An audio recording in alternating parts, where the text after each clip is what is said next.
Bonjour à tous et à toutes. Merci beaucoup d'être présents pour cette dernière séance de la première journée de la conférence de spiritualité ignatienne. C'est un réel plaisir de vous avoir à nouveau en ce moment, avant la prochaine journée. Donc, cette session sera présentée par le père André Brouillette sur le pèlerinage en mode ignatien. Mais avant de vous présenter notre conférencier, je vais laisser la parole à José Sanchez pour la technique. Merci Fanny. Et je change en anglais en ce moment, juste pour nous assurer que les personnes anglophones puissent accéder à l'interprétation linguistique. So, for those of you who prefer to listen to this session in English, in order to choose a language, you just have to go on your screen, hover the mouse, and if you're on a computer, in the controls of the session, click on the button Interpretation. And after that, click on the language you wish to hear. If you're on a mobile device, in your meeting controls, press the button with the three little dots or plus, depending on what you see, and then press language interpretation. And finally, press the language, choose the language you wish to hear. Un autre rappel, c'est que les enregistrements pour toutes les sessions seront partagés les plus tard 5 jours ouvrables après l'événement. C'est tout. Merci, Fanny. Merci. Donc, notre conférencier, le père André Brouillette, est un jésuite originaire de Rivière-du-Loup. Il a fait des études en philosophie, en histoire et en théologie et enseigne maintenant la théologie systématique et la spiritualité à l'Université de Boston College aux États-Unis. Il est un spécialiste de la spiritualité du 17e siècle et l'auteur de livres. Un livre sur Thérèse d'Avila et son plus récent ouvrage est un livre sur la théologie du pèlerinage, publié en anglais avec le titre The Pilgrim Paradigm, Faith in Motion. Et donc, nous allons aujourd'hui découvrir le pèlerinage en mode ignatien avec le père Brouillette et nous allons nous rejoindre à la fin pour la période de questions et réponses tous ensemble. Merci. Bonjour, donc ici André Brouillette pour vous présenter une réflexion sur le pèlerinage comme temps de mouvement, de changement et de rencontre, donc le pèlerinage en mode ignatien. Donc lorsqu'on parle de pèlerinage, lorsqu'on y pense, bien, il y a cette idée de sortir, d'aller vers un autre lieu, de se déplacer. Donc cette idée de mouvement, de changement que ça peut apporter dans nos vies. Lorsque les gens prennent, par exemple, la route de Saint-Jacques de Compostelle, donc ils choisissent de se mettre en route dans une certaine liberté, dans un certain dépouillement, une certaine simplicité volontaire pour se rendre vulnérable, pour se rendre ouvert aussi à des rencontres qui se passent au long du chemin, rencontres avec l'histoire, avec la mémoire, rencontres aussi avec des personnes avec qui peut-être elles se sont rendues en pèlerinage, d'autres personnes qu'elles vont rencontrer au long du chemin, des personnes qu'elles vont rencontrer qui vont les aider, qui vont les accueillir. Et puis finalement, rencontre aussi, on peut l'espérer avec le Seigneur, avec quelque chose qui les dépasse, qui est plus grand qu'elles. Donc, avec les flèches jaunes qui marquent le chemin de Saint-Jacques, les gens peuvent aller d'un point à l'autre avec un itinéraire qui est préparé pour eux et puis qui les invite à une liberté d'esprit au long du chemin. Donc, le pèlerinage, que ce soit celui de Saint-Jacques-de-Compostelle ou d'autres lieux de pèlerinage, bien, nous invite à cette ouverture, à cette découverte, à cet ailleurs, à ce déplacement, à cette rencontre aussi d'autrui. Donc, ma réflexion aujourd'hui est entre autres nourrie par un travail académique que j'ai fait et puis qui a été publié sous le titre The Pilgrim Paradigm. Donc, pour l'instant, c'est disponible seulement en anglais. Mais donc, c'est un ouvrage dans lequel je développe davantage un certain nombre de thématiques qu'on va essayer d'aborder aujourd'hui. D'abord, on peut essayer de voir qu'est-ce qu'on entend par pèlerinage de manière plus générale. D'abord, il faut voir qu'il y a des pèlerinages qui existent dans différentes traditions religieuses. On peut penser à l'hindouisme, où il y a de grands pèlerinages qui rassemblent des millions de personnes pour aller, par exemple, auprès du fleuve Gange ou d'autres types de pèlerinages aussi. Donc, pour la religion Shinto au Japon, il y a aussi des pèlerinages qui sont organisés pour aller d'un temple à l'autre, parfois un certain nombre de pèlerinages même circulaires. Dans l'islam, évidemment, le pèlerinage a un rôle très important à jouer, puisque c'est même l'un des piliers de la foi. Donc, normalement, un musulman, lorsqu'il le peut, lorsqu'il en a les moyens, à la fois en termes de temps et puis au niveau financier, doit faire le pèlerinage à la Mecque une fois dans sa vie au moins. Donc, il y a quelque chose qui s'inscrit au cœur de l'identité musulmane. Et puis, dans la tradition juive, il y a aussi différents pèlerinages qui étaient faits vers Jérusalem. Donc, là aussi, une longue tradition de pèlerinage, de déplacement avec d'autres personnes. On peut voir aussi qu'il y a des pèlerinages dans des contextes séculiers. Par exemple, à l'époque des Lumières, l'époque romantique, il y avait ce que l'on appelait le Grand Tour.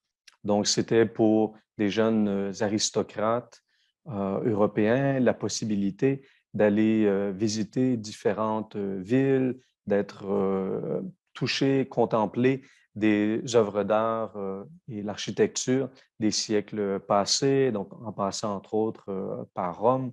Donc, c'est un peu une sorte de périple formateur pour ces jeunes personnes. Mais aussi, je dirais, il y a des pèlerinages qui sont séculiers, par exemple, par le fait de retourner vers le lieu de ses ancêtres.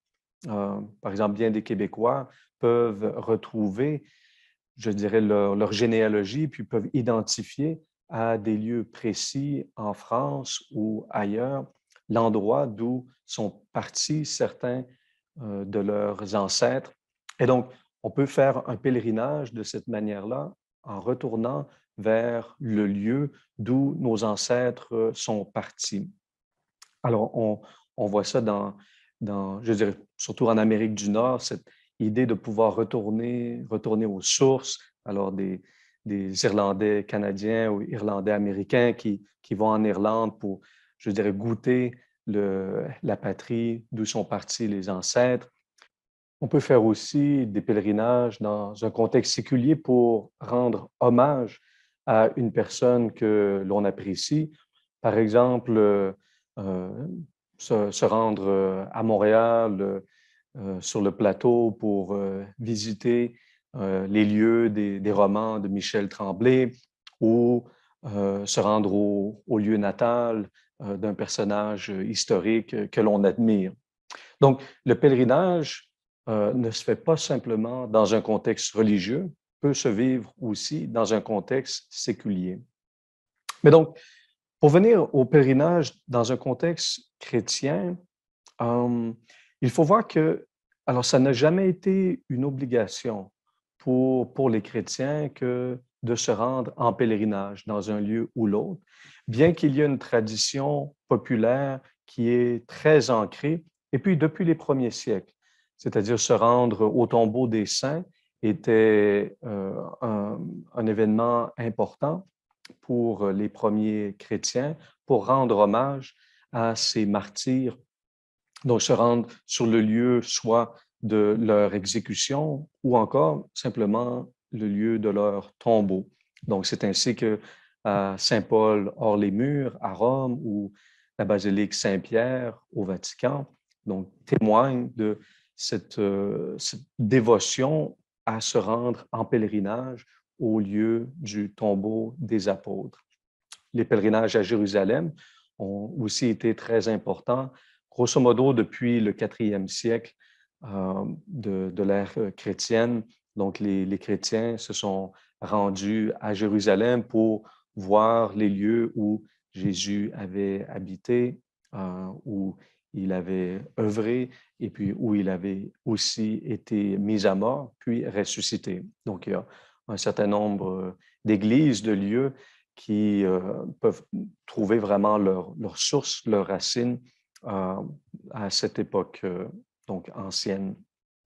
Donc, normalement, pour un pèlerinage chrétien, on va vers un lieu qui soit symbolise une personne ou a été témoin d'événements liés à une personne ou un événement de la foi, par exemple des apparitions mariales à Lourdes ou à Fatima, ou encore qui contiennent des reliques d'un saint particulier.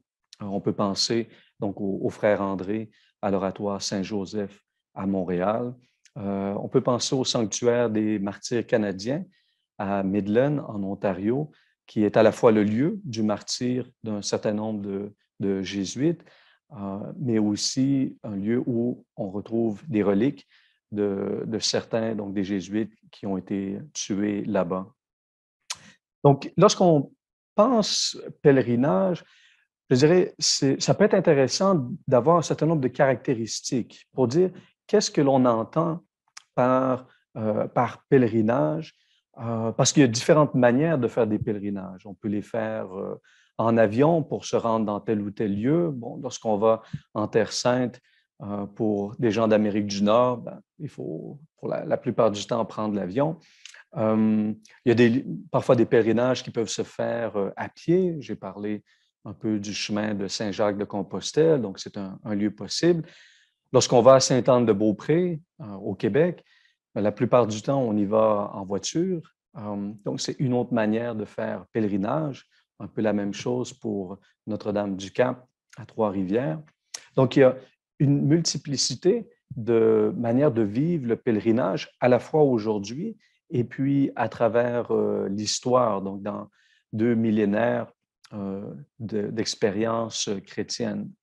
Donc, je dirais, il y a peut-être une dizaine de caractéristiques qui nous aident à je dirais, comprendre le phénomène pèlerin en général. Donc, la première, c'est le fait d'avoir l'intention d'être en pèlerinage. Parce que parfois, on peut aller en voyage, découvrir des lieux, des gens, découvrir une culture, une cuisine, l'architecture, etc. Et puis, un voyage n'est pas forcément un pèlerinage, même si c'est pour visiter la ville de Rome ou la ville de Loreto en Italie, qui sont aussi des lieux de pèlerinage, mais qui peuvent être simplement des lieux de villégiature. Donc, il faut avoir, je dirais, cette intention, ce désir d'être pèlerin, c'est-à-dire ce désir d'être ouvert à une rencontre qui nous dépasse, donc l'ouverture à la transcendance. Je dirais que ce serait la deuxième caractéristique. Donc, une transcendance, c'est le fait d'être ouvert à un plus grand que soi. Alors, on peut penser, bien sûr, à Dieu dans un contexte chrétien ou la communion des saints, donc ceux qui nous ont précédés dans la foi. La transcendance, ça peut être aussi l'appartenance à un groupe plus large, à un groupe religieux ou même un groupe national, donc duquel je fasse partie, mais qui est plus grand que moi, qui transcende parfois le temps et l'histoire. Une troisième caractéristique, c'est le rôle de la mémoire, de l'histoire. Parce que normalement, le fait d'aller en pèlerinage, c'est le fait d'aller vers un lieu qui est porteur d'une certaine mémoire. Ça peut être la mémoire d'un saint important, d'un événement de la foi. Ça peut être aussi, comme je le disais, la mémoire d'un lieu familial. Par exemple, si quelqu'un va sur l'île d'Orléans, il y a différents endroits où on retrouve des plaques qui disent, bon, ben, voilà, la famille une telle, le premier membre de cette famille-là s'est établi en 1600 quelque chose sur cette terre. Et puis, donc, les gens peuvent se rendre là-bas en quelque sorte en pèlerinage pour faire mémoire d'un événement du passé, puis une mémoire qui est importante encore pour nous. Les Américains, par exemple, se rendent à Gettysburg, qui était le lieu d'une bataille importante au moment de la guerre civile aux États-Unis. Donc, il y a comme ça des lieux de mémoire qui sont importants. Donc, le pèlerinage nous connecte avec une histoire, avec une mémoire qui a encore une influence sur qui nous sommes, ce que nous sommes aujourd'hui. Pour aller en pèlerinage, eh bien, il faut partir. Voilà. Il faut quitter le lieu où l'on est, il faut quitter sa maison, puis franchir le seuil, décider d'aller de l'avant. Donc, il y a le fait d'abandonner aussi un lieu qui nous est familier, qui nous est confortable, pour nous ouvrir à un certain inconnu, pour nous ouvrir à des possibilités nouvelles. Et donc, c'est important de voir que le départ, le fait de quitter, eh bien, ça fait partie donc du pèlerinage. C'est un premier pas après avoir souvent passé un bon temps pour la préparation financière, physique, matérielle pour entreprendre ce pèlerinage. Et puis, normalement, un pèlerinage a aussi une destination, c'est-à-dire qu'on va quelque part. Alors, il y a parfois certains pèlerinages qui peuvent être circulaires, mais je dirais la plupart des pèlerinages sont aimantés par une destination. C'est-à-dire, on veut se rendre à Saint-Jacques-de-Compostelle, on veut se rendre à Rome, on veut se rendre à Liesse, on veut se rendre à Medjugorje. Donc, il y a quelque chose du lieu, du sanctuaire, du lieu de destination qui attire le pèlerin, qui le pousse à se rendre vers ce lieu-là. Donc, ça, c'est aussi important, je dirais, à voir quelle est la destination du pèlerinage. Parce que, d'une part, il y a une destination physique, mais il peut y avoir aussi une destination plus intérieure, c'est-à-dire de transformation. Et puis, j'y reviendrai. Et puis, en chemin, donc, il se passe bien des choses. Et ça aussi, c'est important, puisque normalement, un pèlerinage va s'étaler dans le temps. Bien sûr, il y a des pèlerinages qui peuvent être plus courts à l'intérieur d'une même ville, d'un même lieu ou simplement d'un même pays, quelque chose qui se fait dans une journée.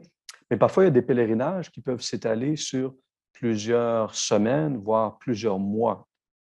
Et donc, qu'est-ce qui se passe? Quels sont des éléments en chemin qui sont importants pour le pèlerinage? Eh bien, on est rendu déjà à notre 6e caractéristique, celle de l'incarnation, le fait d'être incarné, d'être dans le corps. C'est-à-dire que le pèlerinage nous force à nous déplacer et puis nous fait prendre conscience de notre corps et parfois des limites de notre corps. Donc, pour des personnes qui sont handicapées, le pèlerinage, par exemple, à la marche sera vraisemblablement pas possible ou devra être adapté.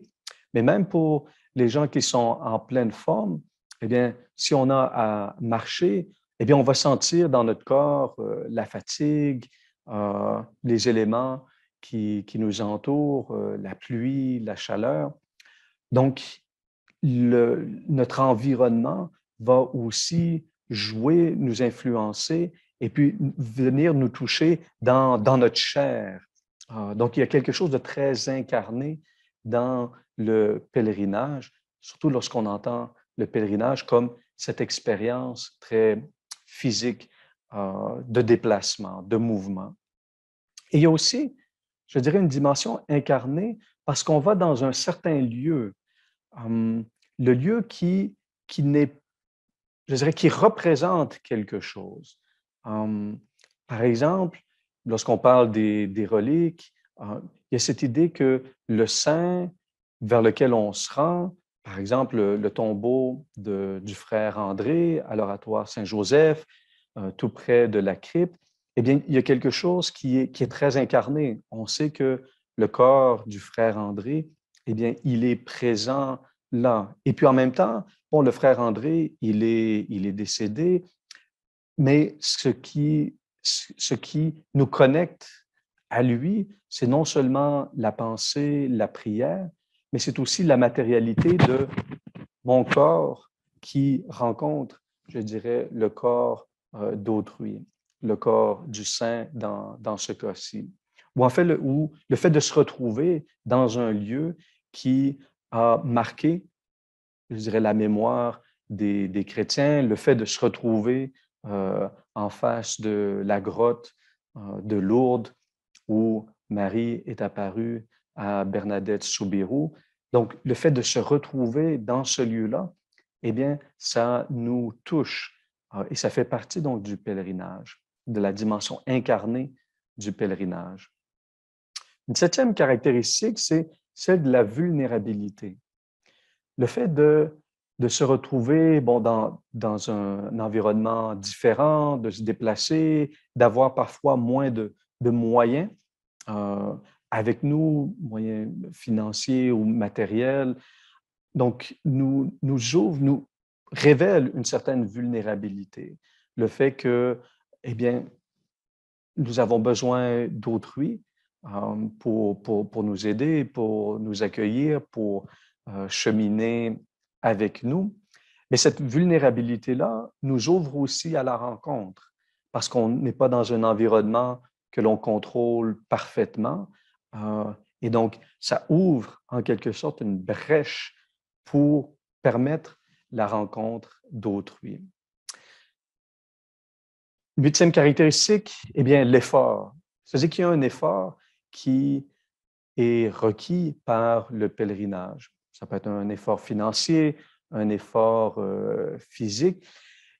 C'est intéressant de voir qu'au Moyen Âge, en particulier, les pèlerinages avaient une certaine dimension pénitentielle, c'est-à-dire par le fait d'aller comme ça en chemin, d'avoir un certain nombre d'épreuves, forcément sur la route, d'être exposé aux éléments.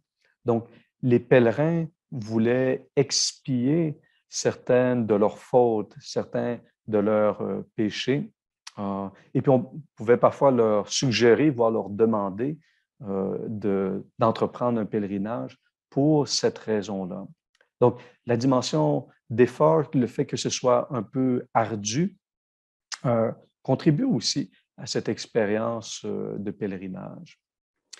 Une neuvième caractéristique, eh bien, c'est celle de l'altérité, c'est-à-dire la présence d'autrui, le rôle d'autrui. Il y a une sorte de recomposition sociale qui se passe lorsque les gens vont en pèlerinage, que ce soit dans un groupe ou même seul, on rencontre des gens en chemin, on est aidé.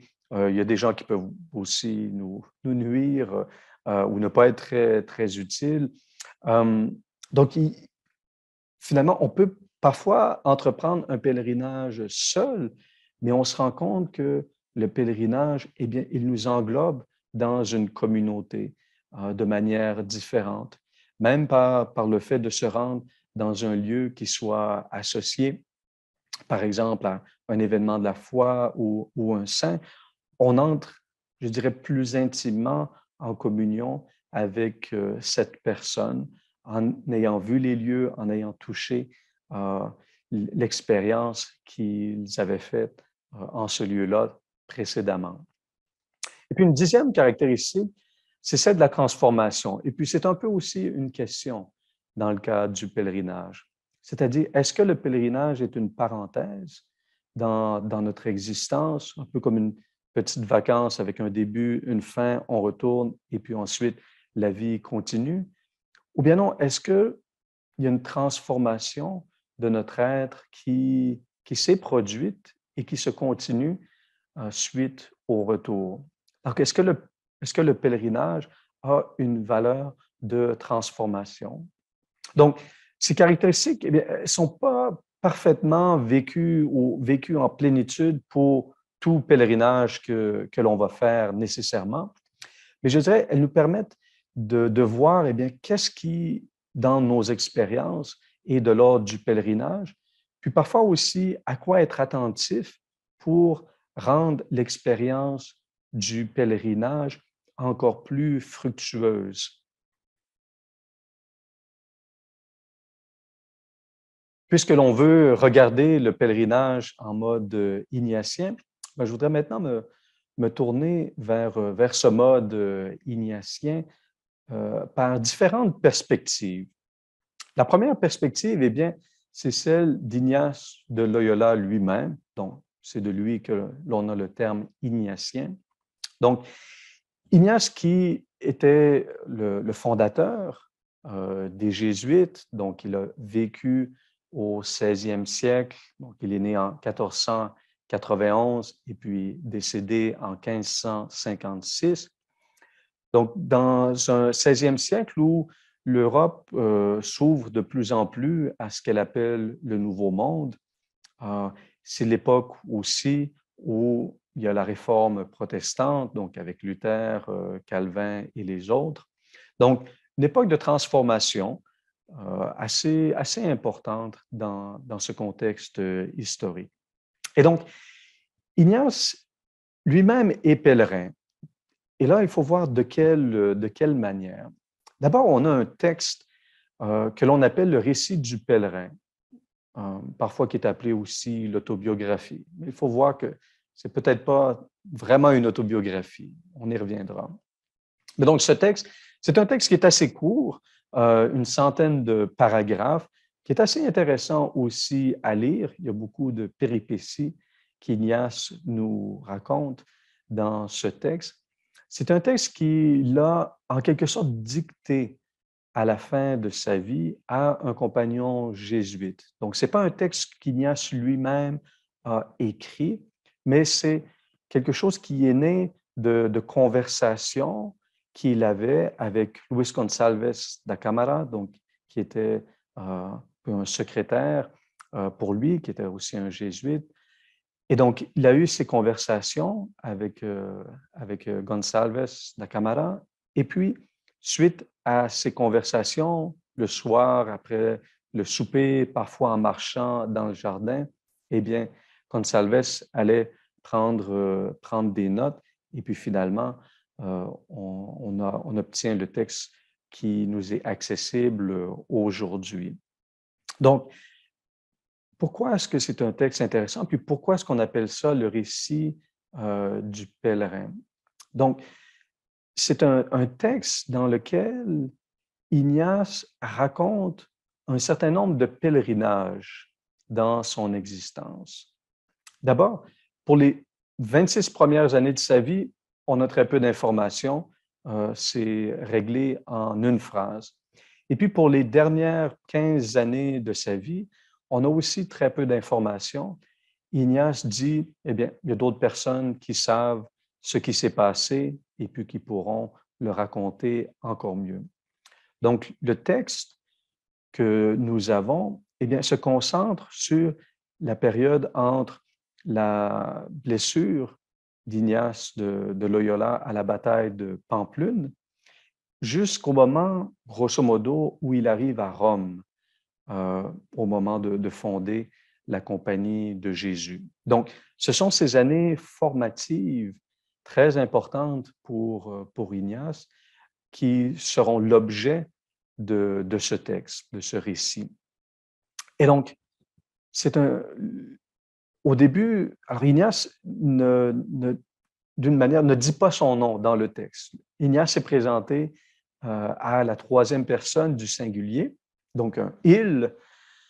Et puis au début, c'est celui qui est blessé, celui qui est malade. Et puis, progressivement, eh bien, il devient le pèlerin. Le pèlerin a fait ci, le pèlerin a fait ça. Et puis, il va rester le pèlerin jusqu'à la fin du texte, jusqu'au moment où il a atteint Rome et même au-delà du moment où il est à Rome. Donc, Ignace devient le pèlerin et s'identifie comme le pèlerin.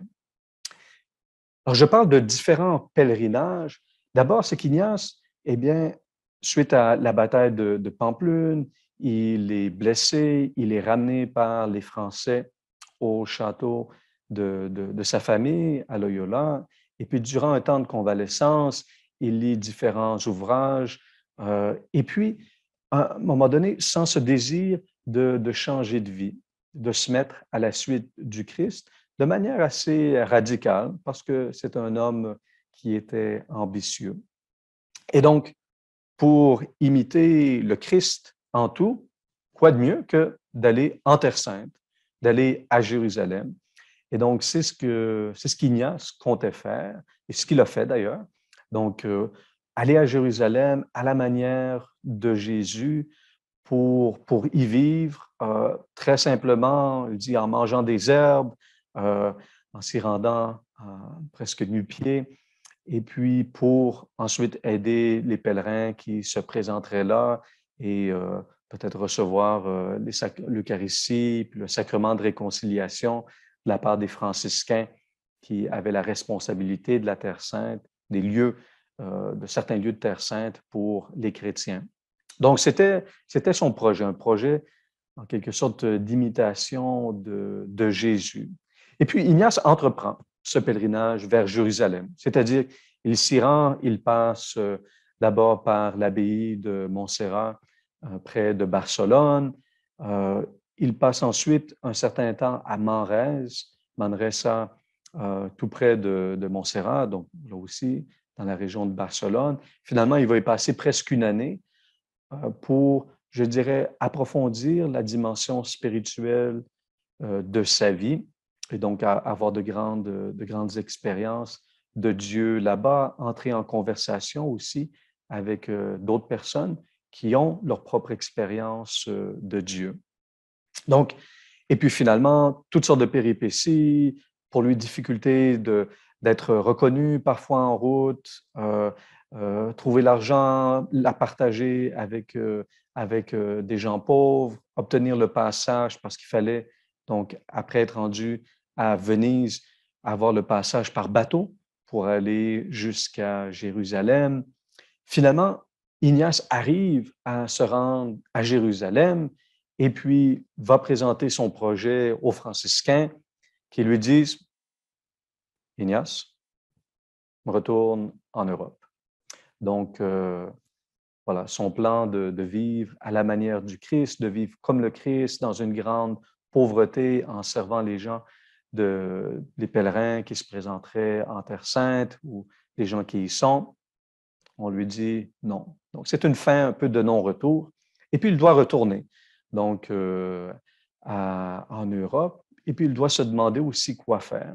Donc, ce qui est intéressant de voir, c'est que c'est un grand pèlerinage qu'il fait, quelque chose qui le marque profondément. C'est le seul long pèlerinage qu'Ignace va faire, mais marque un point de non-retour, c'est-à-dire il doit retourner vers l'Europe. Il ne retournera jamais à Jérusalem. Mais c'est là, en Europe, qu'il va entreprendre une autre sorte de pèlerinage. C'est-à-dire, plutôt que d'essayer d'imiter le Christ de façon presque immédiate, en allant vivre à Jérusalem, en vivant très, très, très pauvrement, sobrement, il se dit, bien, à quoi est-ce que le Seigneur m'appelle? Qu'est-ce que je devrais faire? Et puis ça inaugure un autre pèlerinage pour lui, un pèlerinage où il se pose la question, qu'est-ce que Dieu veut pour moi? Et puis, c'est comme ça qu'il choisit d'entreprendre des études pour se préparer à devenir prêtre, rencontrer, donc il recommence à zéro pour apprendre le latin, ensuite aller à l'université d'Alcalá, d'aller à Salamanque et finalement de se retrouver à l'université de Paris.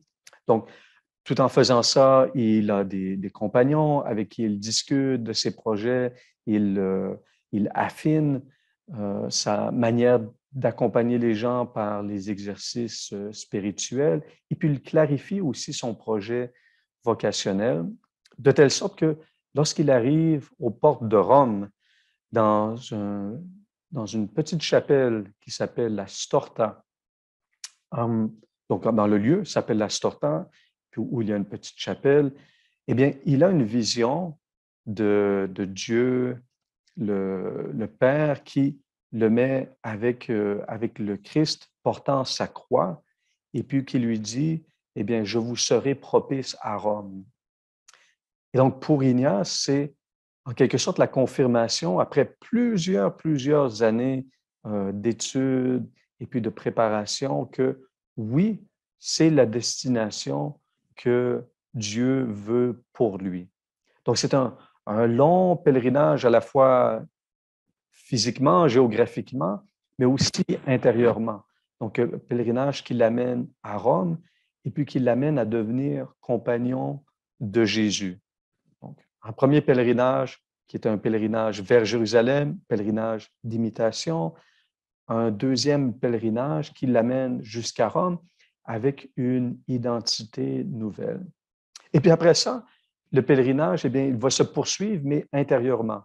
C'est-à-dire que Ignace va continuer à chercher Dieu, à être en quête de Dieu par la prière et puis par aussi l'activité qui était la sienne concrètement à Rome, en s'occupant donc de la Compagnie de Jésus, des Jésuites, mais en s'occupant aussi de prostituées à la maison Sainte-Marthe, en s'occupant de convertis, en faisant de la prédication, etc.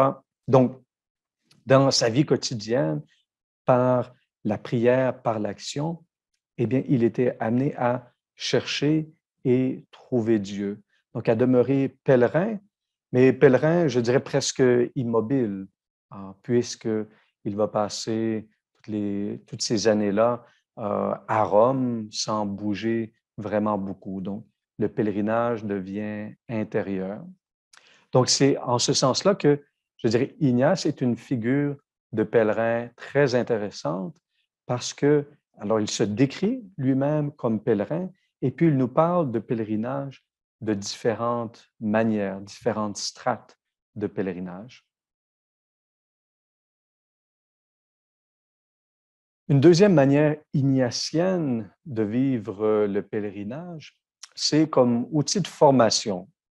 Alors, un petit contexte d'abord, c'est que les premiers compagnons jésuites, eh bien, ils avaient le désir d'avoir une vie apostolique à l'image des apôtres, c'est-à-dire une vie apostolique très pèlerine, en allant d'un lieu à l'autre selon les besoins qui se présenteraient pour faire de la prédication, de l'enseignement, amener de la réconciliation dans les lieux où il y a de la discorde. Donc, il y avait cette idée-là je dirais, d'avoir des ministères qui soient itinérants, où on se déplace d'un lieu à l'autre. On peut penser à quelqu'un comme Saint François Xavier, qui, en allant en Asie, eh bien, témoigne de ce ministère qui se déplace, qui est en déplacement, qui est à la recherche. Et donc, ça trouve son origine dans les évangiles, c'est-à-dire que Jésus lui-même était pèlerin, se déplaçait d'un lieu à l'autre, spécialement pour aller vers Jérusalem. Ce n'était pas là qu'il était né, mais c'est là où il est mort et ressuscité. Mais c'était vraiment un point, je dirais une sorte d'aimant comme destination pour le Christ lui-même. Lorsqu'on pense à l'Eucharistie, donc la messe, c'était en quelque sorte un repas pèlerin que Jésus avait célébré au moment de la Pâque. Il était en pèlerinage à Jérusalem au moment d'être arrêté. Donc, cet élément est présent. Puis, Jésus lui-même envoie ses disciples comme pèlerins. Donc, lorsqu'il leur dit dans l'Évangile, eh bien, allez sans argent, simplement avec une paire de sandales, pas de tunique additionnelle, et puis, je dirais, allez et puis proclamer la bonne nouvelle. Lorsque vous êtes accueillis, eh bien, restez dans ce lieu. Si vous n'êtes pas accueillis, allez de l'avant, allez dans un autre lieu. Donc, cette idée de mouvement, de déplacement, d'enthousiasme et puis de moyens aussi limités, eh bien, on le retrouve au cœur de l'Évangile. On peut voir un de ces envois missionnaires-là dans le chapitre 10 de l'Évangile selon Saint Luc.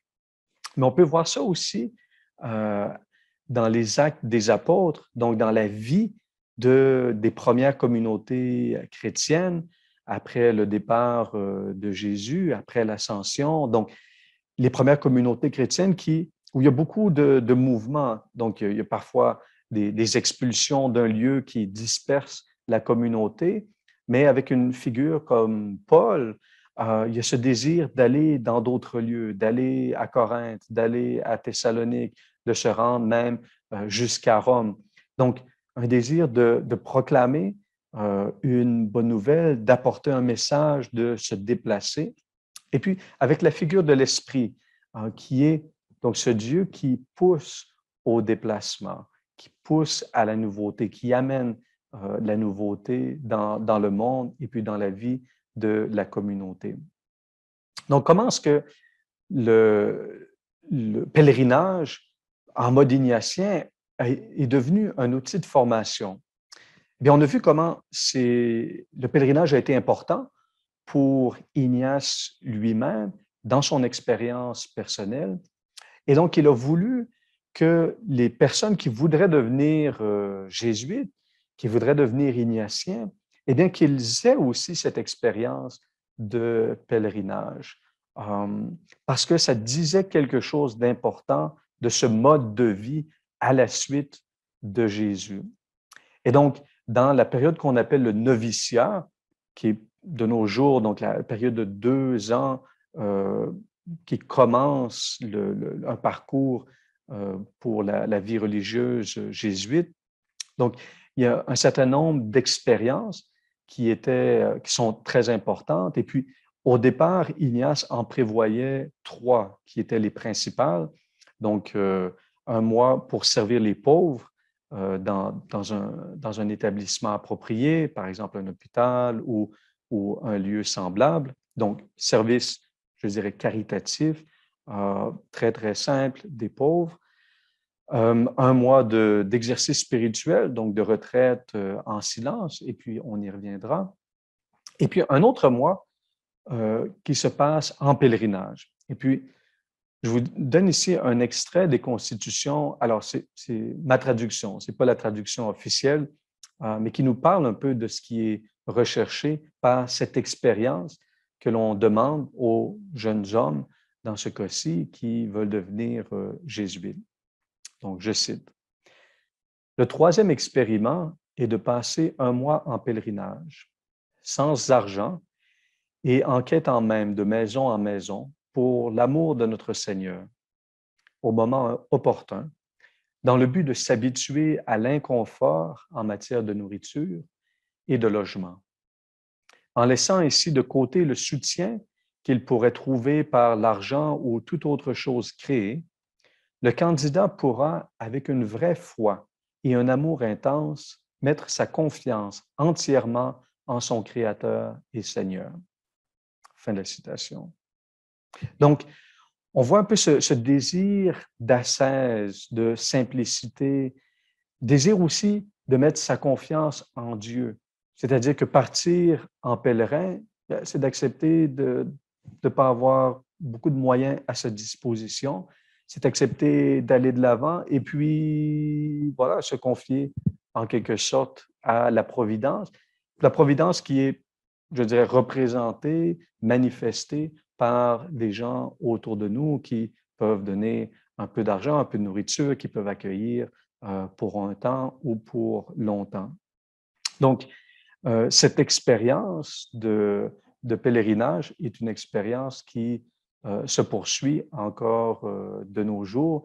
Donc, il y a des novices je dirais, dans différents pays du monde qui sont comme ça invités à partir pendant 2 semaines, 3 semaines, 1 mois, soit sans argent ou avec vraiment un montant très minimal, et puis avec peut-être une destination précise en tête, parfois moins, pour justement, je dirais, se rendre vulnérable, s'ouvrir à différentes possibilités, s'ouvrir aussi aux rencontres, à l'accueil.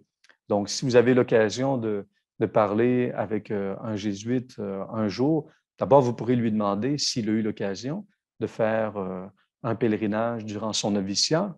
Malheureusement, ce n'est pas le cas de nos jours dans tous les noviciats, Mais si oui, vous pourrez lui demander où a-t-il été envoyé, puis quels ont été un peu les fruits de ce pèlerinage.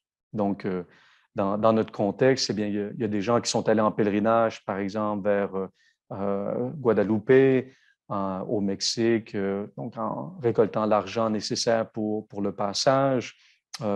D'autres qui ont pu vivre dans une ville plutôt comme sans-abri pour, je dirais, connaître la vie de gens qui, je dirais, eux sont sans moyens, mais pas par choix, mais à cause des vicissitudes de la vie. Donc, il y a différents modèles de pèlerinage qui sont expérimentés, différentes expériences qui sont faites même de nos jours par les novices, hein, et qui permettent justement cette rencontre, ce développement de la confiance.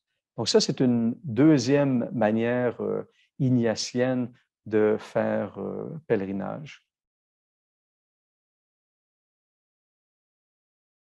Donc, un troisième lieu ignatien de pèlerinage, c'est par la spiritualité, par les exercices spirituels.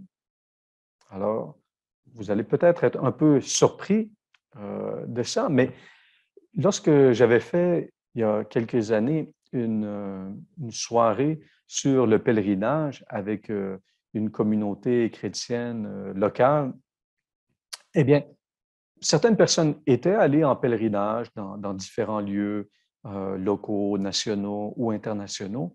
Et lorsqu'on discutait des caractéristiques du pèlerinage, en fait, beaucoup avaient vécu une expérience profonde et très semblable dans une retraite spirituelle, que ce soit dans un centre spirituel comme la Villa Saint-Martin à Montréal, ou dans une abbaye comme Val-Notre-Dame ou l'abbaye Saint-Benoît-du-Lac en Estrie. Donc, c'est un peu surprenant parce qu'on se dit, voilà, un centre spirituel, une retraite, une abbaye, ce sont des lieux très stables, on ne se déplace pas, mais pourtant, il y avait un déplacement intérieur. Il y avait déjà le fait de se rendre dans le lieu pour vivre la retraite, mais il y avait aussi ce déplacement intérieur, cette transformation intérieure, cette rencontre parfois d'autrui, mais cette rencontre aussi qui se vivait donc en profondeur. Donc, il y a une connexion entre le fait de se déplacer, de se mettre en route physiquement de manière incarnée, mais aussi le fait de se mettre en route spirituellement, de manière aussi incarnée, mais d'une incarnation un peu différente. Et puis d'être à la rencontre, là aussi, d'autrui.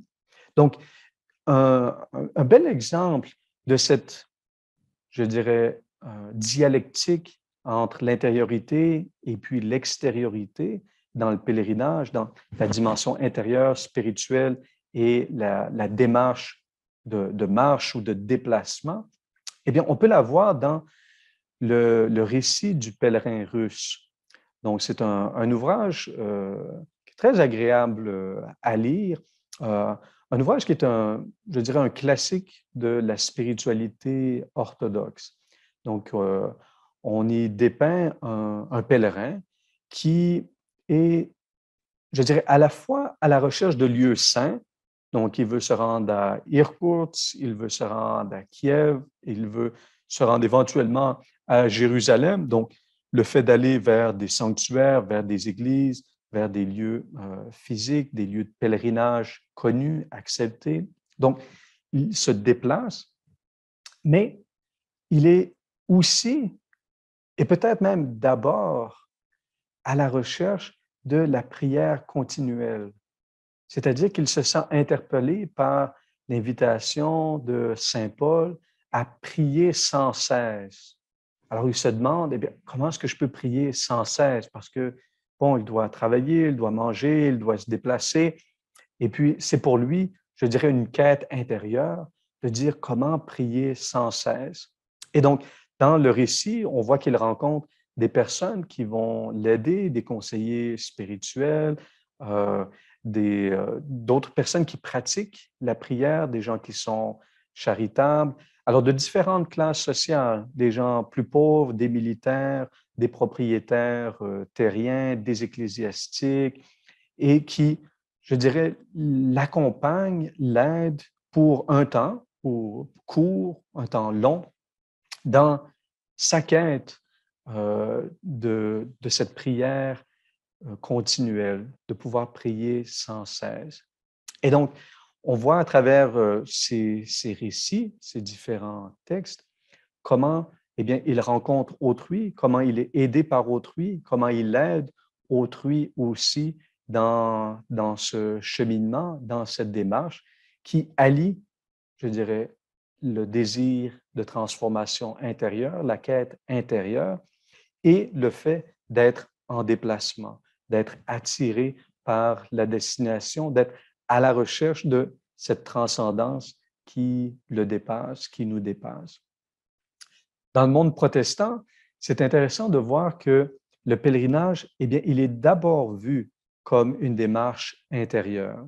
À cause de la réforme du 16e siècle, donc les réformistes avaient une certaine aversion du pèlerinage comme démarche, je dirais, très, très populaire. Il y avait la question des indulgences qui était associée aussi. Donc, à un moment donné, il y a eu un certain rejet pour dire que, voilà, non, des actes de charité, la prière ne nécessitent pas le fait de se déplacer. On peut vivre la prière, on peut faire preuve de charité dans le lieu où l'on est. Donc, les pèlerinages ne sont pas nécessaires.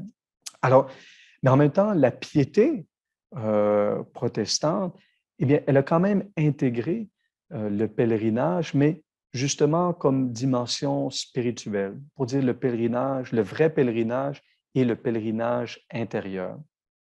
Du côté des catholiques et des orthodoxes, il y a plutôt cette volonté, comme on le voit dans le récit du pèlerin russe ou comme on le voit aussi dans le récit du pèlerin d'Ignace de Loyola, de conjuguer la dimension intérieure et la dimension très incarnée du pèlerinage. Donc, le fait que les deux aillent main dans la main.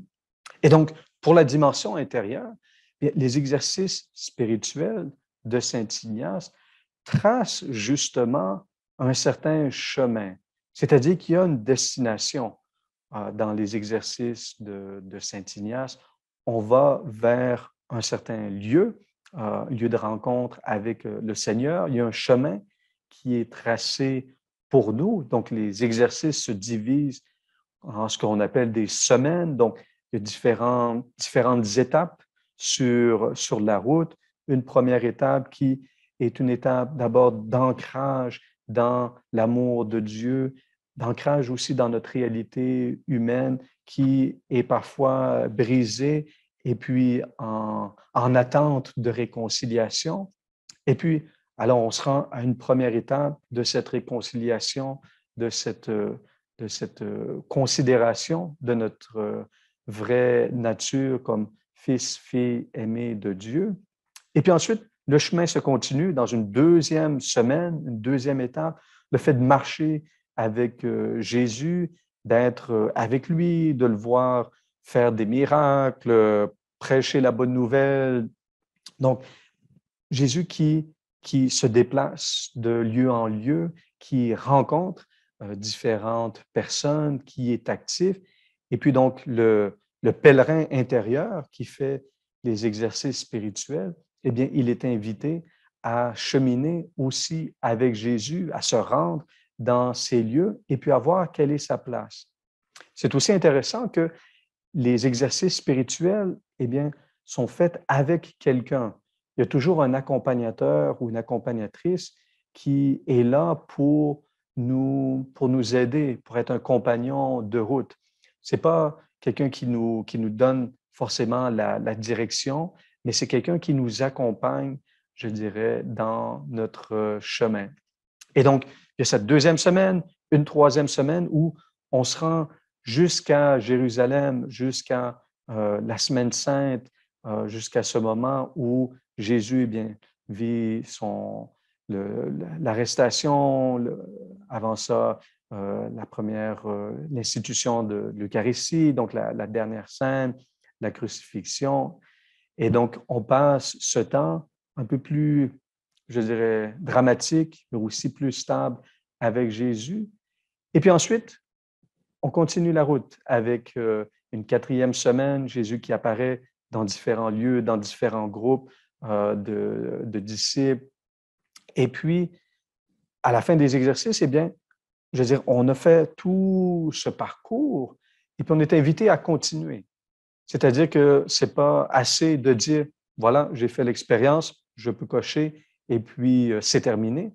Mais c'est de dire, j'ai été transformé par ce pèlerinage intérieur avec Jésus, avec d'autres. Je ne suis pas la première personne à le faire. Il y a d'autres compagnons autour de moi, chrétiens, chrétiennes, qui vivent aussi de cette suite de Jésus, qui veulent marcher avec lui, qui veulent s'ouvrir à un horizon plus grand.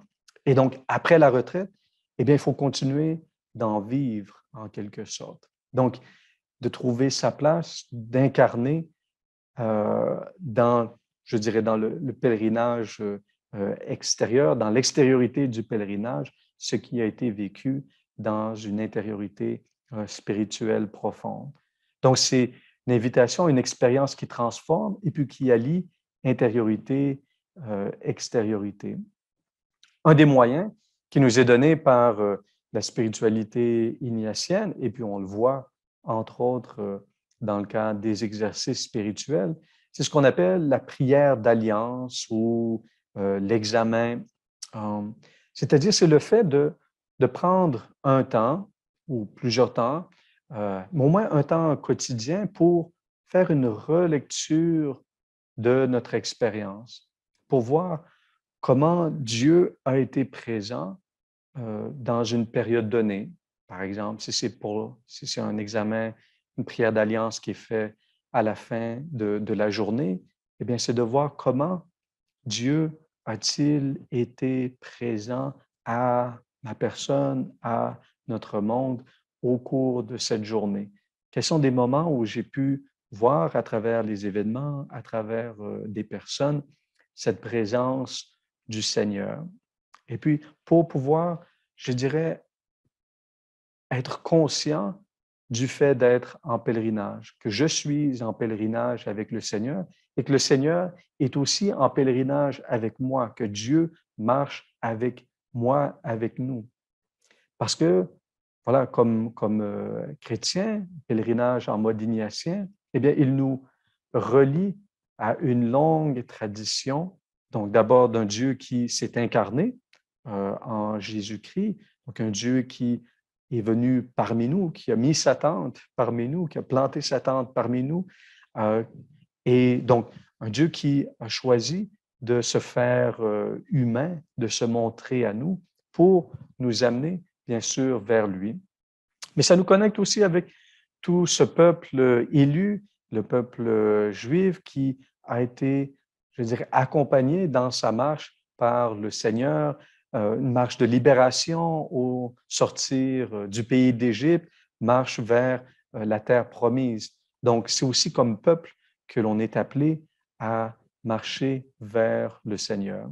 Donc, la dimension spirituelle, à travers les exercices spirituels de Saint Ignace, par exemple, je dirais, nous aide de manière ignatienne à allier la dimension intérieure de notre marche, de notre démarche, à la dimension aussi très incarnée dans nos vies du pèlerinage. Pour conclure, peut-être quelques suggestions, conseils pour ce pèlerinage en mode ignatien pour nous. D'abord, comme je le disais à l'instant, cette invitation à l'alliance entre ce qui est intérieur et puis ce qui est extérieur. Le fait que d'être en marche, si on va pour un pèlerinage extérieur très incarné, à Midland, à Sainte-Anne-de-Beaupré, à Fatima, dans un autre lieu, que ça s'allie aussi à une démarche intérieure. Donc, il y a une alliance entre le pèlerinage extérieur et le pèlerinage intérieur.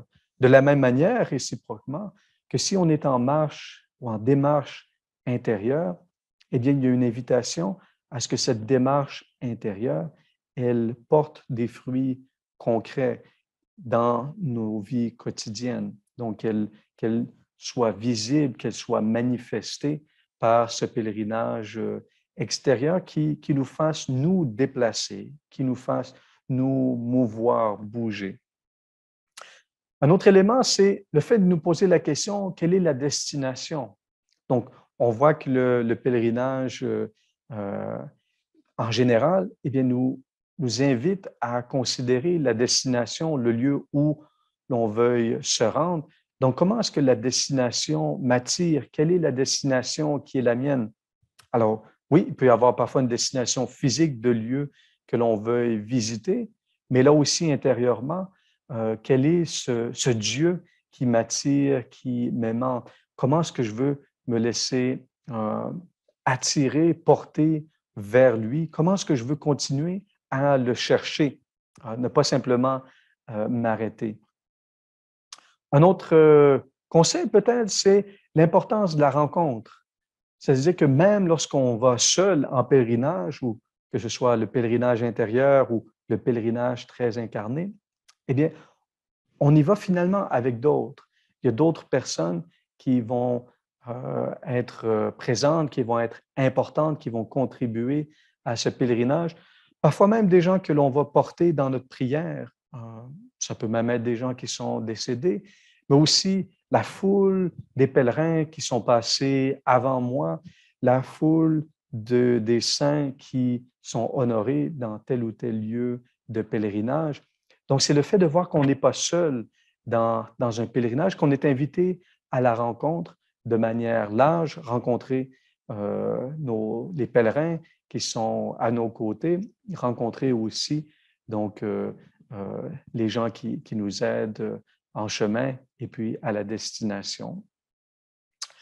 L'examen du conscient ou la prière d'alliance, c'est un outil spirituel intéressant pour nous ancrer dans notre expérience quotidienne, dans notre expérience de pèlerinage, que ce soit un pèlerinage, je dirais, concret d'un point A au point B, ou le pèlerinage de notre expérience de vie qui s'étale sur plusieurs années. Donc, la prière d'alliance, en faisant relecture de nos vies, en voyant les événements, en rendant grâce pour ce que le Seigneur nous a donné, en disant merci, eh bien, c'est une occasion pour nous justement d'ancrer notre pèlerinage de manière très concrète, de l'ancrer dans le présent et puis dans le mouvement, puisque chaque jour est différent de l'autre, et puis donc le Seigneur nous invite à grandir. De voir aussi, et ça c'est important, le fait que notre identité, eh bien, elle est en mouvement.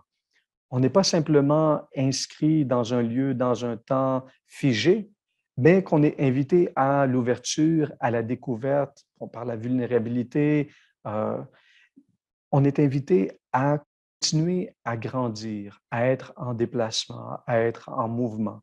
C'est vrai pour nous individuellement, c'est vrai pour nous aussi collectivement, comme pays, comme famille, comme Église aussi. Le fait de nous dire, eh bien, nous sommes pèlerins, nous sommes en mouvement, il y a du changement, et puis l'Esprit Saint est celui qui nous pousse à amener ce changement qui amène de la nouveauté, qui amène de la vie.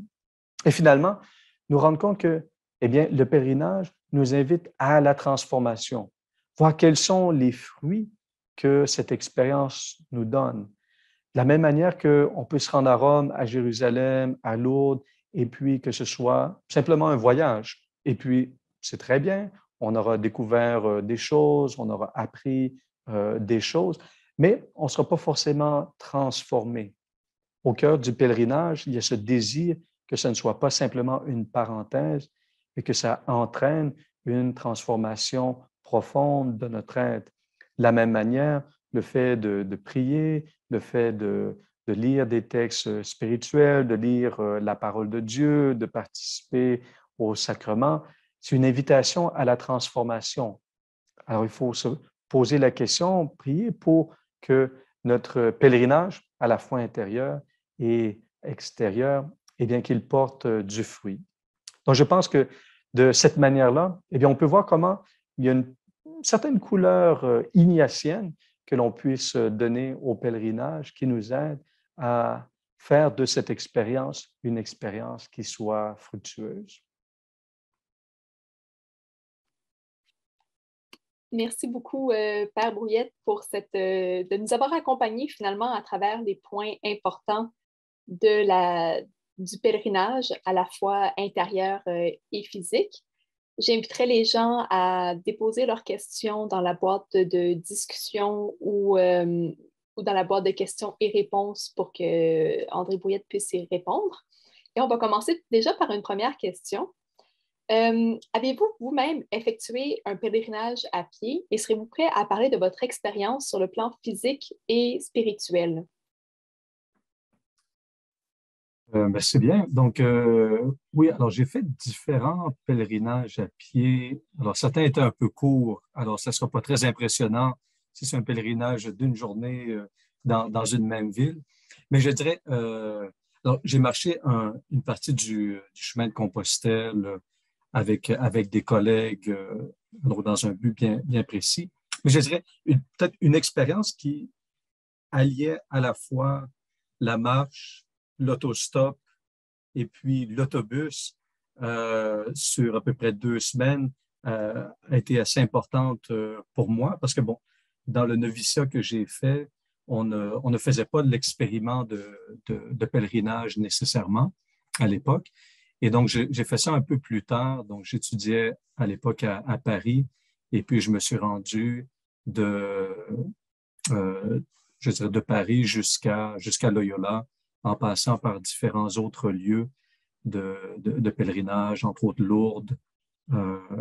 Et puis après ça, j'ai continué donc vers Montserrat, Barcelone, et puis pour revenir ensuite à Paris. Alors, c'est une partie donc de Paris, par exemple, à Chartres, j'avais marché en bonne partie, et puis ensuite, bon, il y a eu de l'autostop, et puis de la marche, et puis de l'autobus. Je dirais des choses il y a un certain nombre de points qui m'ont marqué. Je me souviens entre autres de beaucoup de conversations, justement avec des gens, soit avec qui j'avais marché pour un bout de temps ou fait de l'autostop, soit des autostoppeurs avec qui j'étais, ou bien non, des gens qui m'avaient accueilli dans leur voiture pour discuter. Une chose qui avait été très, très comique, à un moment donné, c'était une dame donc qui, après que je sois en partant de Lourdes, en allant vers Loyola, donc une dame qui m'avait pris en voiture et puis qui avait commencé à me parler des exercices spirituels de Saint-Ignace. Alors, j'avais trouvé ça très, très intéressant qu'elle me dise, ah oui, peut-être que ça pourrait être bien pour toi de faire une retraite et tout ça. Donc, voilà, elle avait été quand même impressionnée que j'ai fait le 30 jours. Mais voilà, alors ça, c'était intéressant je dirais, ces rencontres-là qui sont faites au long du chemin, puis ensuite l'accueil que j'avais pu vivre dans tel ou tel lieu. Puis, en me rendant donc à Loyola, c'était quand même c'est un lieu important pour les jésuites, donc le lieu de naissance et puis de conversion, surtout du fondateur. Donc, la chapelle, je dirais, la chapelle de la conversion, la chambre d'Ignace, lorsqu'il s'est converti, eh bien, c'est un lieu important pour les jésuites et puis pour moi comme jeune jésuite. Donc, c'était vraiment une destination qui me parlait beaucoup comme lieu de pèlerinage. Donc, voilà, alors ça a été probablement une expérience qui s'était étalée peut-être davantage dans le temps. Puis parfois, c'est ça, il y a d'autres expériences aussi qui sont plus ponctuelles. Je dirais ça, c'est une des expériences l'expérience qui peut peut-être marquer davantage. Et puis, entre autres, en lien avec les rencontres, et puis l'importance du lieu aussi. Ouais. Une question pour poursuivre un peu sur le même sujet. Est-ce que vous trouvez que votre pèlerinage a continué à porter des fruits, même plusieurs années après l'avoir fait? Mm-hmm.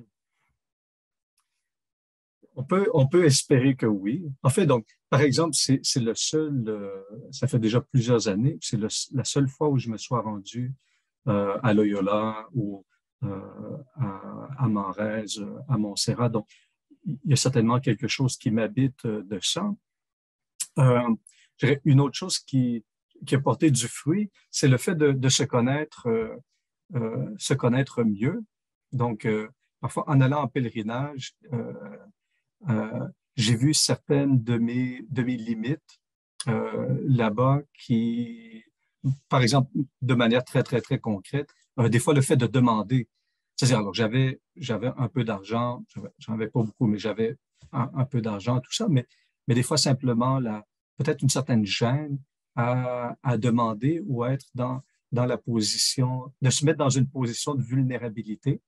Donc, ça, j'ai retenu ça pour moi-même et puis je me suis dit, il y a quelque chose là où j'étais appelé certainement à grandir et puis à me laisser transformer. Parce que c'est rarement une position que l'on choisit pour soi-même de se rendre vulnérable. Alors, j'ai vu qu'effectivement, pour moi, c'était pas quelque chose de facile. Puis, donc, même bien des années plus tard, je dirais ça fait partie de qui je suis puis de ma personnalité. Puis, est-ce que vous avez rencontré des situations dangereuses ou plus difficiles pendant le pèlerinage? Et qu'est-ce que ça vous a appris de Dieu? Alors, parfois, des dangereuses. Bon, peut-être, des fois, si on couchait à la belle étoile, oui, il y a probablement un certain danger. Quand on est plus jeune, on est un peu inconscient, donc voilà, ça va. Mais oui, donc ça, c'était pas un extrême danger.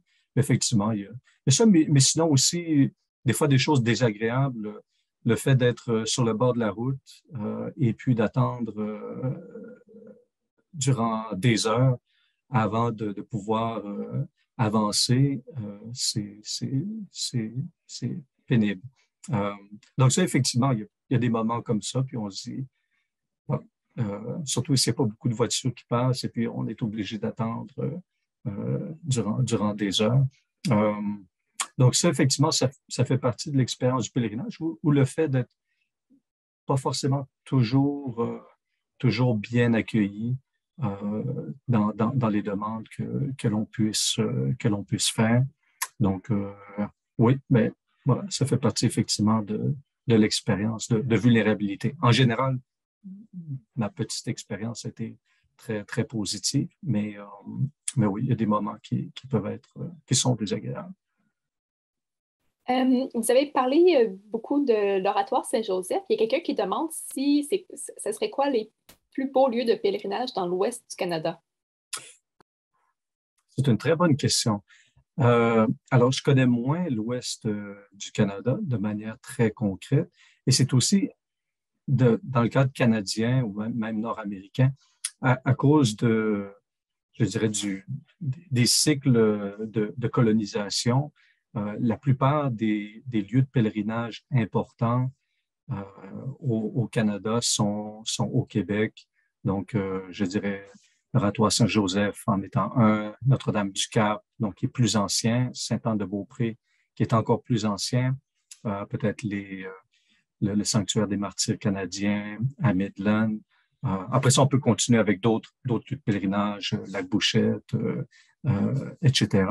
Alors, donc, les principaux lieux de pèlerinage sont d'abord, les principales basiliques sont d'abord dans l'Est du Canada. Donc, c'est ça. Alors là, je peux pas vous dire pour l'Ouest canadien quels seraient les lieux les plus beaux, simplement parce que je les connais pas assez. Puis, ils ont pas forcément un rayonnement aussi large que certains lieux de pèlerinage que l'on retrouve plus dans l'Est du Canada. Ce qui est d'ailleurs comique, c'est de voir que même aux États-Unis, c'est-à-dire les lieux de pèlerinage, il y a pas vraiment d'équivalent aux États-Unis des lieux comme l'Oratoire Saint-Joseph ou bien non Notre-Dame-du-Cap ou Sainte-Anne-de-Beaupré, ce qui fait en sorte que parfois même des catholiques du nord-est américain, eh bien, traditionnellement, allaient au Québec pour aller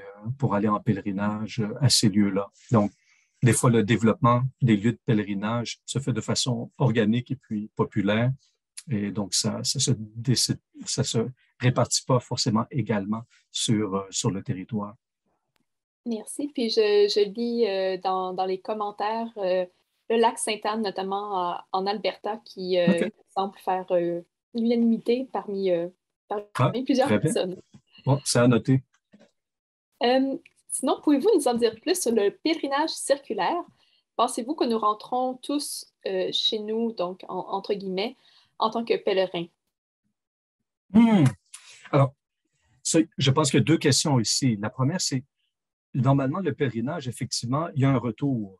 C'est que le pèlerin, lorsqu'il va vers le lieu, je veux dire, dans une définition, je dirais, traditionnelle du pèlerinage, on va à un lieu de pèlerinage, on se rend quelque part, même les pèlerins médiévaux qui se rendent jusqu'à Jérusalem, ils espéraient revenir. Alors, si vous partez de l'Europe vers Jérusalem au Moyen Âge, il y a le risque qu'il se passe quelque chose en chemin, que le bateau chavire, voilà, qu'il y ait une maladie ou des choses comme ça, parce qu'on parle de plusieurs semaines, voire plusieurs mois de déplacement, dépendamment de l'endroit dont on part. Mais normalement, le pèlerin revient. Le pèlerin retourne à la maison. Et puis, c'est pour ça qu'on espère, je dirais, cette transformation, que le pèlerin, eh bien, soit changé par l'expérience qui est la sienne. Donc, ça, je dirais, c'est la première métaphore, le premier concept du pèlerinage, le fait de se rendre dans un lieu et puis de revenir. Parfois, il y a certains pèlerinages qui sont circulaires en ce sens où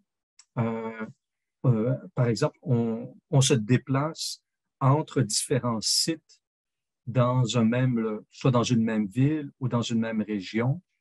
Et donc, on ne va pas simplement de manière linéaire vers tel lieu et puis ensuite faire retour, mais on circule entre différents lieux. Par exemple, à Rome, il y a la possibilité de circuler entre 7 églises, certains pèlerinages entre 7 églises romaines. Et puis, il y a des pèlerinages aussi en Irlande où on se rend vers le lieu et puis ensuite, on circule sur le lieu ou entre différents lieux qui sont rapprochés les uns les autres. Et puis, on revient un peu à notre point de départ. Donc, il y a cette possibilité-là aussi comme pèlerinage, mais qui est peut-être un peu moins courante. Et puis là, ce que ça souligne, c'est peut-être justement la dimension davantage intérieure du pèlerinage, un peu comme lorsqu'on a les labyrinthes que l'on retrouve à la cathédrale de Chartres, par exemple, et puis qui est reproduit dans plusieurs lieux dans le monde. Donc, on est appelé à se promener à l'intérieur d'un même lieu, puis qui symbolise, oui, le déplacement, et puis un déplacement qui est intérieur d'une certaine manière, plutôt que d'être linéaire dans un aller et un retour. Merci beaucoup. Pourriez-vous commenter, s'il vous plaît, les pèlerinages qui ont moins de déplacements géographiques, mais peut-être autant de déplacements sociaux, de sorte que nous rencontrons des personnes qui sont dans des circonstances très différentes, par exemple des expériences de volontariat qui nous amènent à rencontrer des personnes qui souffrent? Oui, ben, c'est-à-dire que oui, ben, je pense que c'est plus un commentaire d'une certaine manière qu'une question, de dire qu'il y a une certaine plasticité à l'image du pèlerinage, à la métaphore du pèlerinage, qui ensuite peut être adaptée dans différents contextes, dans différents lieux. En ce sens où, bon, c'est ça, le pèlerinage, d'abord physique, c'est le premier élément qu'on a, et puis il y a un pèlerinage qui peut être plus spirituel, où on ne se déplace pas. On est, par exemple, en retraite pour faire les exercices spirituels ou quelque chose du genre. Mais il y a parfois aussi d'autres types de pèlerinage où en fait, on peut prendre cette métaphore du pèlerinage et puis mettre l'accent sur différents éléments. Alors, comme ce que la question ici ou le commentaire suggère, c'est justement l'élément de la rencontre, l'élément de la communauté, peut-être même de la recomposition de la communauté qui se vit dans le cadre du pèlerinage. Donc, effectivement, il y a d'autres instances de rencontres qui nous aident à approfondir la connaissance d'autrui, qui nous rendent vulnérables, qui nous ouvrent à la rencontre avec autrui, puis qui peuvent porter du fruit. Donc, effectivement, ça peut être une certaine forme d'expérience de pèlerinage. Merci. Je lis que l'église de Batoche est un lieu de pèlerinage pour les Métis. Mm-hmm. Oui. Non, mais effectivement, alors ça, il y a parfois des lieux comme ça qui peuvent être, justement à cause de l'importance historique du lieu comme foyer national, lieu de foi. Donc, oui, ça, je pense, c'est un bon exemple. Et puis, c'est aussi un lieu qui est très, très historique. Alors, ça date tu vois, de la même époque que les sanctuaires dont on parlait plus dans l'Est du Canada. Ouais, c'est un bon point. Il y a un participant qui dit qu'il a participé à un pèlerinage lors de la Journée mondiale de la jeunesse à Paris, qu'il a façonné sa foi et son amour de Dieu. Et sa question, donc, est: pensez-vous que les pèlerinages soient encore pertinents pour la jeunesse d'aujourd'hui? Et si oui, pourquoi? Mm-hmm. Je pense que déjà, la réponse est un peu dans la question. Mais effectivement, donc, alors, deux choses là aussi.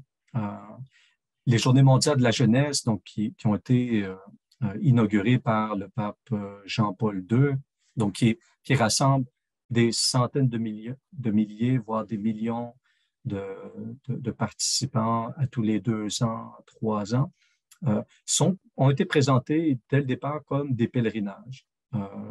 Donc, comme des lieux où on se rassemble, on va avec d'autres. Alors, parfois, on peut y aller seul, mais on ne va pas rester seul très longtemps parce qu'on va se retrouver avec des centaines de milliers d'autres personnes. Et puis, dans des conditions qui sont souvent très, très simples, très austères en termes de conditions de vie. Et puis, qui, justement, permettent une rencontre, bon, avec le Saint-Père, avec les autres pèlerins, et puis dans un lieu qui soit significatif. Donc, il y en aura l'année prochaine à Lisbonne, au Portugal.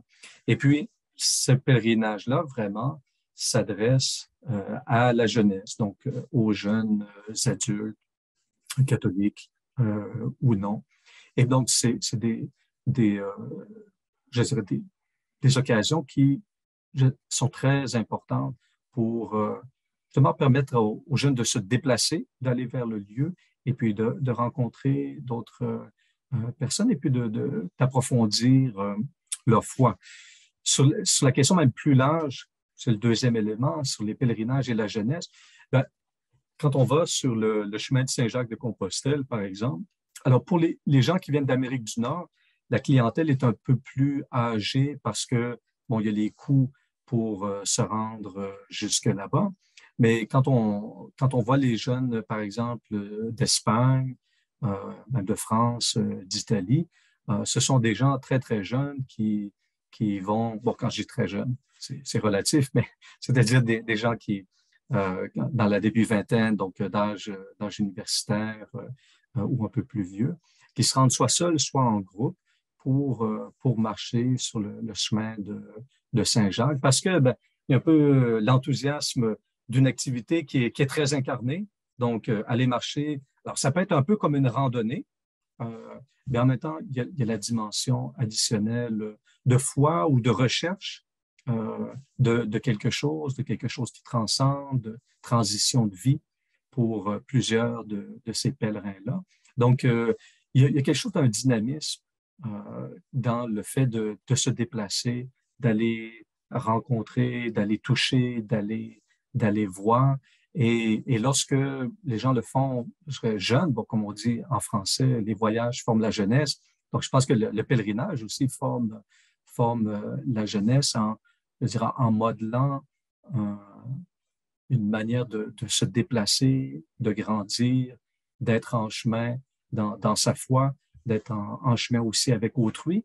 Et puis, comme je le disais, par la dimension de la mémoire, d'être en lien, d'être connecté avec tous ceux qui nous ont précédés. Alors, les marcheurs qui nous ont précédés, ceux qui nous ont précédés aussi dans le lieu où l'on se rend, si c'est la tombe d'un saint.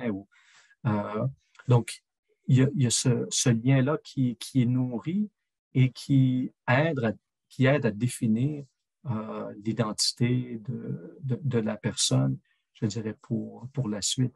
Donc, je pense que la jeunesse est un moment particulièrement privilégié pour vivre une expérience de pèlerinage. Et puis, entre autres, un pèlerinage qui, je dirais, demande un certain effort physique. Bon, je dirais, c'est un bon moment pour le faire à ce moment-là. Mais ça peut porter du fruit à tout âge, mais c'est certain que pour les gens plus jeunes, on le voit donc à l'université où j'enseigne, il y a un cours sur le pèlerinage qui est offert à chaque année, et puis il y a souvent des dizaines d'étudiants qui doivent être mis sur la liste d'attente parce qu'il y a un nombre limité de places, mais ça attire beaucoup. En quelques mots pour terminer, pourquoi écrire un livre sur les pèlerinages? Donc, le livre que j'ai écrit, dont j'ai parlé ici, de Pilgrim Paradigm, je dirais l'origine est un peu le fait que l'Église, au Concile de Vatican II, dans les années 60, a parlé d'elle-même comme une Église pèlerine, une Église en pèlerinage, une Église en chemin. Et puis, je voulais un peu voir comment cette idée-là, d'où est-ce que ça venait, comment c'était né, et puis aussi qu'est-ce que ça nous disait. Donc, je suis parti, donc c'est finalement le dernier chapitre, mais en revenant un peu en arrière, j'ai analysé cette image-là du pèlerin, du pèlerinage pour Ignace de Loyola, pour qui c'est très important, même comme temps de formation. Et puis après ça, pour voir aussi qu'est-ce que le phénomène de pèlerinage qui est très populaire de nos jours, que ce soit dans un contexte chrétien ou dans un contexte séculier. La plupart des gens, des Québécois qui vont sur le chemin de Saint-Jacques-de-Compostelle, le font pour des raisons séculières, pas forcément pour des raisons religieuses. Donc, il y a quelque chose qui nous interpelle, qui nous interroge. Donc, j'ai voulu aller explorer un peu la question et puis pour dire ensuite en retour, eh bien, qu'est-ce que ça dit aussi à l'Église que cet intérêt pour le déplacement, pour la croissance, pour la dimension collective, en quoi est-ce que ces éléments-là du pèlerinage peuvent nous aider à être transformés comme individus, oui, mais aussi comme peuple, comme Église. Voilà un peu, je dirais, qu'est-ce que j'avais en tête en travaillant cet ouvrage-là sur le pèlerinage. Il ne reste qu'à vous remercier très sincèrement de nous avoir partagé le résultat de toute cette recherche et votre expérience personnelle. Avant de terminer avec les remerciements plus formels, je vais laisser la parole à José Sanchez, le directeur des communications. Merci à tous. Juste un petit rappel, comme on a dit tout à l'heure de la journée, les enregistrements pour les sessions seront envoyés les plus tard à 5 jours ouvrables après l'événement. Et aussi, à demain, la première session, comme aujourd'hui, sera à 11 h du matin, sous les titres de Prier avec et par l'art, la contemplation ignatienne à travers la photographie, par le père Marc Risetto. Merci Fanny. Merci André. Donc, merci beaucoup à tous. Merci à André Brouillette. Merci aux Jésuites du Canada et à vous, chers participants, pour avoir été avec nous en cette journée. Je ne sais pas si le père Brouillette veut terminer avec un ou deux mots. Merci à vous. Puis je vous souhaite à chacune un bon pèlerinage, que ce soit un pèlerinage très incarné ou un pèlerinage très intérieur. Puis en fait, idéalement, c'est que les deux aillent de pair. Et merci aussi aux interprètes. Passez une excellente soirée. Merci. Merci.